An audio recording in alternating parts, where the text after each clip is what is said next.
سيده با صار جامع ما كهلينا هذا قارب dhulbaanti waxay leeyihiin naas ku qabay wani ka hadaan amanu naas banuuginde war ba ka haysan naas ku qabay iska leedin ninka amu masas ku kor u yahay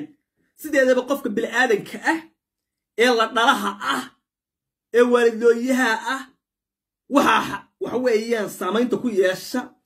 ee waxa weeyaan dabra horta ma taqaanaan waa naaska hooyada caanaha saa dabra laakiin caloosha lagu qaaday 9 bilood baa la siday waa la rafaaday waa la walacay war waxa qarxiyay ka dhasheen ilmahan samaysmay war ku samaysmay laba qarxbo war yaareen umada Soomaaliyeed horta wad fogeynaysaa alla yiraahdaa Saalax Jaamac waa nin garxajisa oo habar yoorisa oo Muuse Ismaaciila waxa dhashay islaan dhulbaanta ah oo Nalay Axmed ayaa dhashay waa ra'iisul wasaare ku xigeenka dawladda federaalka ee Soomaaliya wuxuu ka shaqeynayaa oo Muuse bixi kala shaqeynayaa in Muuse bixi cadaadiska laga qaado caalamiga ah ee deeqala jarayo leh ee cadaadiska iyo diblomaasiyadda safarada leh ee magaranayay arrimaha faraab badan ee Muuse ku soo kordhay sidii xaaladdu ay SOS noqotay gobolka Sool Ayn iyo Sanaag sidii xaaladdu ay SOS noqdeen cadaadisya ku soo badanay ninka la yada Muuse bixi Muuse meel badan buu qeyla dirsaday meelaha uu qeyla dirsaday waxa kamid ah Saalax Jaamac ra'iisul wasaare xigeenka Soomaaliya waa nin galxajisaan idin sheegay ayaa wuxuu kala shaqeynaya aduu nin galxajisaan wuxuu kala Muuse kala shaqeynaya inuu Muuse meesha waligiisa sii joogo wuxuu doono dhibaateeyo dad xasuuqo miyay maskaxdiina ku soo dhacaysa waa waxa weey wax walba waa la arkayaa adduunyada tan waa nin waxa weey nin adduunka joogo maxaa aragta ku laaban weeye reer xamarkuna waxay dhaan imniga raaga geel dhalaayana waa ku tusaa Saalax Jaamac Muuse bixi buu doonayay inuu ku sii nagaado xalaan uu tagay halkan muqadeer mad ku dhow ee Soomaaliya ee magaraasay dawladaha kale ay ka dhisan yihiin reer galbeedku degan yihiin ee Soomaalidu markay magaraasay xaalad isku taagaan ay dacwo tagaan ee tigta iga qaad Muuse ninkaas uu dirsaday calay kulli xaal xalan uu galay wuxuu leeyahay Muuse waa in cadaadiska Sool ka dhashay kacdoonka dhulbaante ee ka qaarad iska gudbay ka dhashay hal laga fududayo ninka macaawiinka siya loo soo daayo wuxuu rasaasisan jiray loo soo daayo meelihiisana ha sii joogto cidna meelaha sii jooga ayuu leeyahay ninka sida waxa sameynaya horta waxaan leenahay Saalax Jaamac abtiyaasha waxtar kuma lihin wax way u heeli kuma lihin meesha aad kaga habooneed ee kaafilay ka soo bax kuma lihin laakiin waxaan ku leeyahay tolka galxajis Muuse meesha ay kala joogaan iyo sidoo waxa way u galay iyo sidoo waxa way xabaalo wadareedka ugu diray waad ogtahay kursina hadalkiisa daaba 32 sano kale ayuu doonayay inuu ka sii mamnuuco tolka waxtar abtiyaasha waa aragnay waxa way ku maslixmeeyne haddii waxa weeyaan naaskoodii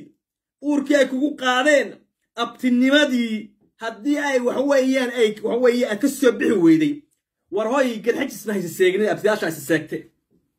Saalax Jaamac ilaahay baan idinku dhaariyay war fariinta iga gaarsiiya Saalax Jaamac ra'iisul wasaare ku xigeenka waxa weey dawladda federaalka Soomaaliya Muuse hadda uu wakiila xalana uga shaqeynaya beesha caalamka Muuse ka maslaxaya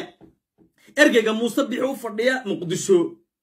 fariinta gaarsiiya ilaahay baan ku dhaariyay Saalaxow mudane ra'iisul wasaare ku xigeen abtiyaasha waxba tari laakiin oo isa seegtay oo waxba isugu kiiman harin ba kala dhimatay oo ilaahay og yahay waxa samaysaa wartolka galxajisna wax weey kala dhimanina oo ninka mid garaacaya ee wax weey hubka u gadanaya ilaahay baan kugu dhaariyay nimankaas shaqooyin fiican bay hayeen galxajisay inaadeen lahu laba diblayn abti gacaliya khayr Allah ku siiyo wax weey garabkan ka taabanana waxba kuma qabno hadda ma garatay garabka laga dhirbaaxay dhulbaantana ana ka wakiila si daytirta ka qaada inanka waxaan leenahay wartolka galxajis ninka ha u bahdilin gacmaha ha u qaban wax weey waxaan ku dirsaday ka bax kan noqo ayaan ku leenahay qodobkaas waa qodobka horta waxbaan idin sheegaya sideedaba Saalax Jaamac waxaan ka hadlaynaa hadda qaar dhulbaanti waxay leeyihiin naas ku qabay ناس كوكبي وأنا كردان أما الناس بنوجين دي وربا كايسة ناس كوكبي اسكليدين نك أمو مساس كوكري وياي سيدي هذا بقفك بالآدم إلا نراها والدويها وحويان سامين تكو ياشا وحويان دبرا ورطا ما تغانا والناس كهويدا عنها سا دبرا لكن علاشا لغو قاضي سقال بلود بالسيدي ولا لرفاضي ولا لولعي وروحا سقرحيه كدشين المهن سميسمي وركو سميسمي لبا قرحبو كدشا سامين ما يشان تاسي وحوي وابور ilaahay laakiin qof hooyada tan ilmaheeda waxa saameyn ku yeesha markay naaska u dhigto saarac jaamacadii islaantan uu bahantay in la yaahmed amaan day wax weeyaan aanu nuugin naaskeeda aanu nuugin arta soo baara wax saameyn ku yeelan maayo habaar kula qaban maayo ninkan hadii uu masasid ku kor yahay laakiin hadii uu naas ka nuugay وروحبا الضفر وحبا نكاس أرمها كما دقاقين كما أو دقاقين وحبا قلتين هلا بارو قولا دا حلبانا دا هي دولبانتي اس سي لما انتو يفربديني إلا إيه وحبا يفقشني دولبانتي وحوالبا نكاس ساعة شامع وحنا وابتنمو وحنا والشرعية دي وحكو حد قدب ومد اسكدن تطلبك قادر لنا impeachmentي ككهنا حلك حيوبن وحي عصبين كرتان سماية أبتي iyo waxa ma garanayo de isaga de laga rabeen inuu ka soo baxo qodobkaas waa qodobka waliyaale umada Soomaaliyeed horta wad fogeynaysa warqayl rood baa wuxuu ka yimi ilmaadeen umada Soomaaliyeed Ilaahay baa idinku dhaariyay fariintaas qaanba idinku tahay ma aha mid siyaasadeed waa very serious way facts way qayl rood baa wuxuu ka yimi kilkii sanaad dawlad deegaanka Soomaalida meera kamid ayuu ka yimi reera dhanba la soo afjaray gari koomba la yiraahdaa gari koombe muxuu yahay oran doona dadka dhalinyarada hadda kacda gari koombe waa afarta ilmo absama ma maqasheen iyo adeerkood ogaadeen ibad garasa jid waaq iyo waxa weeyaan iyo laba kale oo iga baxsan iyo waa adeerkood afarta ilmo absami adeerkooda ayaa la yiraahdaa waxa weeye gari koombe kablallah harti koombe iyo gari koombe halkaas ay isugu yimaadaan waa nin daarooda waa nin kablalaha reeraha dhan waa la xaway weerar baa lagu soo qaaday waxaan ku Oromo 40 milyan oo aan aqli lahayn oo cawska daaqa ayaa dadka wax weeye duulaan ku soo qaaday maamulkoodii iyo maamul hoosaadkoodii iyo magaranayay kilalkoodii bay wataan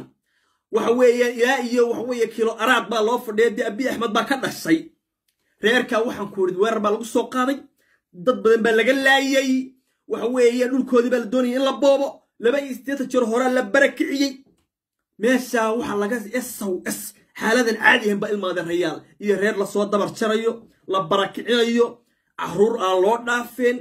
waayeel aan loo dhaafin dumar aan loo dhaafin dhaqanada xumay Oromada inaanay badda xeer noocaas qabta inay jirin baranayado xeerkaas waxay qabtaan Soomaalida iyo bariimagayda iyo caruurta iyo haweenka iyo waxa la isga dilo dagaalada Soomaalida iyo dhaqanka Soomaalida ku aqaan laakiin ma garanayo Oromadu inay nala dhaqan tahay umaleyn maayo reerkaas waxaan ku dabargoyn baa ku socota hore dhowr iyo 10 jeer hore soo qaxeen wada ogtihiin waxa weeyaan 40 milyan iyo 50 milyan oo Oromo uma dhigmaan yeelkeeda ee ilmaadeen umada Soomaaliyeed hay gari koombe waa dagaalamay xaniyihiisa iyo maxay raganimadiisa hatira yiraado ha laga bato laakiin ilmaadeen reeyal nimankaas waa dagaalameen Oromo badan aakhir u direen dhaawac tira male ciidoodii dhulkoodii way xajisteen laakiin gurmad iyo garab istaag ayay u baahan yihiin maanta u dambeysay weerar baa lagu soo qaaday magaalada yada Maraan jigjigash 20 kilomitir bay ka xigtaa dhanka galbeedka ninku wuxuu u soconayaa saacad markuu lugayo jigjiga ka baxo gaariguna 15 daqiiqo tagaya nimankaas sida loo galayo ciidda ay ku dagaalamayaan waa ciid waxa weeye Soomaaliyeed maamulka DDS la yiraahdo dawladda Soomaalida ayuu hoos yimaaday kamid yahay dad iyo ciid iyo dhul iyo territory iyo waxa weeyaan maamuliyeen intaba Mustafa Cagtar baa madaxweyne ah looma dhaqaaqin adeer Soomaalidu waxa weeyaan wariya ka agdhawaa weeye war ugaadeeno hawl weyn baa lagaga baahan yahay maantana taariikh bay kugu qormaysaa adeerkaaba halkaa lagu xasuuqaya berrina adaa lagu imanaya sulka lagaa jaraya madaxweynaheennan mustafa cagjar maanta maagi maayo canaanan maayo laakiin shaqaynu ka rabnaa iyo inuu waxaweye dadkaa uu badbaadiyo dadkaa ehelkiisa ah haddana maamulkiisa systemkiisa hoos yimaada inuu badbaadiyo ayaynu ka doonaynaya war arrintaa mustafa cagjar ha lagu cadaadiyo war ogaadeenow war afartii ilmo absamow war yaadhahe wararkin walaalkiin iyo adeerkiin lagu jarjarayo ehelkiin lagu jarjameyna warka hayn 40 milyan 50 milyan oo oroma ah ay feel u soo galeen ma gari koomba iska celin kara 40 milyan ya waa qoomiyad Soomaali weyn oo wax walba leh dir iyo daarood iyo wax weeyaan Soomaali irir hawiye jareer raxan weyn cad iyo madmadow oo dhan ayaa oromadaas u dhiganta haddana inaga tira badan laakiin qoomiyan baan ka hadlaynaa adeer waxay ku soo dareereen gari koombe dadkaasi waa dad Soomaaliyeed ummadda Soomaaliyeed ay waxa la rabaa arrinta inaan u gurmano Mustafa Cagjarow kole kursiga ku waari maysid goor lagu bedelo waa lagu bedeli haddaad yaadi ilaahay waxa weey wad aad ka badbaado kursiga waxa weey sidaan xogta ku hayo waa lagu soo maqaya in adeer madaxweyne taariikh ka tag absame wixii ciidanada haysid waa adiga maalmo bas 9,000 in ka badan oo ciidana dowlad deegaanku hadalaya waa dowlad dhinac walba waxa weeyaan waxa ka dhisan waa amaanayna waa ku faanayna laakiin 9,000 oo aan gari koomba soo badbaadin kareen adeer maxay taraysaa ogaadeen inuu wax la yiraahdaa kilalku waa 8 milyan oo qof weeye shakhsi 6 milyan wax la yiraahdaa waa ilmo absame ogaadeen iyo wax weeyaan iyo jidwaaq iyo kuwii kale waxaas oo dhan wax la yiraahdaa waa 6 milyan Soomaaliya inta kale dir ama wax weeyaan dadka kale la daga waa 2 milyan baa ayay celisahan waryaare maxaa tira badnaantiinu ay sheegaysaa haddii gari koomba wax weeyaan suwar laga hayo inaanu gurban kareen ogaadeenow shaqa laga rabaa yaanay noqon doqonkii ogaadeen gari koombu eeganayo adeerkiisa wallaahi oo billaahi oo tallaahi ceeb weeye maanta dowlad baa tin ogaadeenow awood baa haysataan military baa dhisantiin system madaxtooyaad leedihiin ciidamo muqaabaraad leedihiin kuwa dalayda kubadaad leedihiin hubna bargi dhawaatay Tigreega wax weeye dagaalkii Tigreega oo ku faa'iideeno dashika iyo tarsate iyo tasadon iyo wax way daba jeexi wax walba la difastaxdo aakihi waa dhaafteen qabaalada iyo magarasay uraalada waa haysataan war meesha unugu dira waxa weeyaan 10,000 oo DDS ah u dira laakiin waa joogana halkan iska soo taagnaanaya war wallahi billahi taraxs waa doqoniino iyo caqdheernimo weeyaan ogaadeen in laga asmaceene gari koombe أنا كرمنو أنا وربط الصوماليين ما هتقال الصوماليين يوح كده حجرا ما أردنا وأريد وحوي بناك اللي نجسوا دول وربط الصوماليين أما الدلك تشوجا أما الدبات كل دقمة رج يضمر قال يكون بني ولا واحد ترى لهذا كي العقد درية كي وحوي إنه واحد كان درية كي تسيرات كان درية كي عيدا درية المال هيا هل كان كهول قلو تذكرني بالله عيدني ولا دنيا لينا قدعوا ورما اللي نقول صف نساسية إلى أي حباب هندي أصعد يبضع عصبي أصعد واحد ما قرأت هدي قال كوبل السوتش بيو ميل كلام علينا الساعة ما تشوفتوا ما نبرر باللقية أنت أنك هرتقنا ورأي المدير الفقية ورأنت مهجان كالطورة ورأي وحوي أرمي عجمها لما ذا كريبا من هو بدأ قد وطورة ساعة سامع وطورة وحويان وجاي حالنا هدو تشوق يهدو في السومالية تشوق ميل كلا تشوق وجاي wiilka abtaa loo yahay tigta laga qaadanay wixii kale waa ku dardaraysan adiga ku dardarsanaya hadda ma xarateen sheerta iyo leegtana ku qabta gari kombanaha loo gurbado salaamu calaykum waraxmatullaahi wa barakaatuh